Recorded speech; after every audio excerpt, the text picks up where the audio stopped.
My name is Candace Booth and I work at Freedom Elementary School. I've been teaching for 4 years, and within those 4 years I've taught 4th and 5th grade. The way that changes in the environment impact student behaviors relates to developmentally, children have to be on a schedule. They have to be able to know exactly where they're supposed to be and what's supposed to be going on. Such things as testing schedules have to be posted, or if there's like an assembly at the school or whatever it may be, students are always informed and told of what they're supposed to be doing or what's going to be happening so that there isn't a behavioral issue.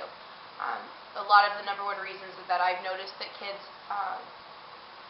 get out of control is because there isn't a consistent line of communication between the student and the educator. For example, if there's a change in the environment, such as a fire drill, and I have a particular student that doesn't necessarily do very well with the sound, or they do not feel confident or comfortable where they're supposed to be going.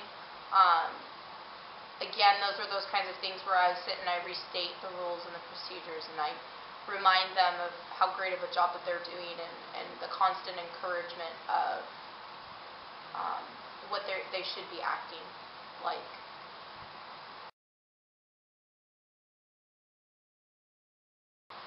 The way that the environment impacts my students' behaviors would really depend on, I have extremely structured classroom management, so that students, no matter what the circumstances, they're always aware of what the schedule is and where they're supposed to go and how they're supposed to act. Environmental factors could be something as simple as a student on an IEP not taking their medication, and they would have certain things that they would do within the classroom to make sure that they're not getting in trouble or that they know what they're supposed to be doing.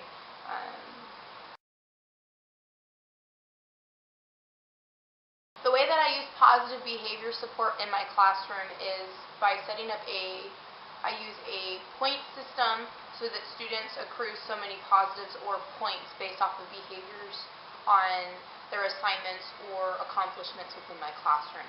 After a student hits so many points or positives based off of their behavior and actions, they then receive either some type of a token, either it be a pencil or an eraser or something simple for them to be able to work forward towards.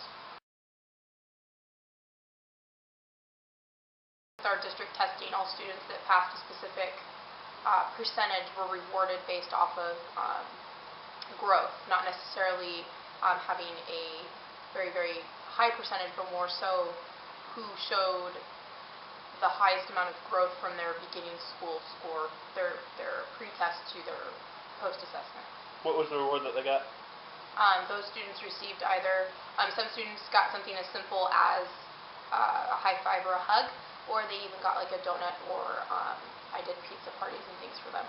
I also teach 10 to 11-year-olds, so it's important to make sure that you're including appropriate things that would be interesting to a 10 and 11-year-old.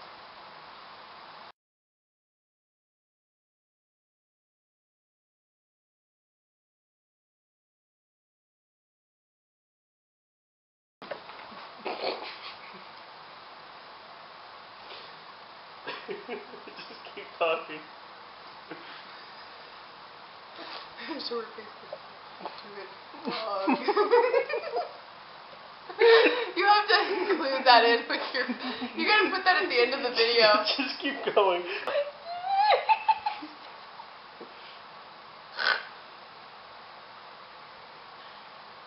Ella keeps wanting to be with me. Okay. Get your phone. Kids, just... Who do you are, and where do you teach? How long? Who do you are? Question. It's asking the impact of an environment on a child. All environment impacts a child. Don't put that in there, I'm pissed off. Line of communication between the student and the educator. Ella, come here. Just keep going. How do you handle these changes?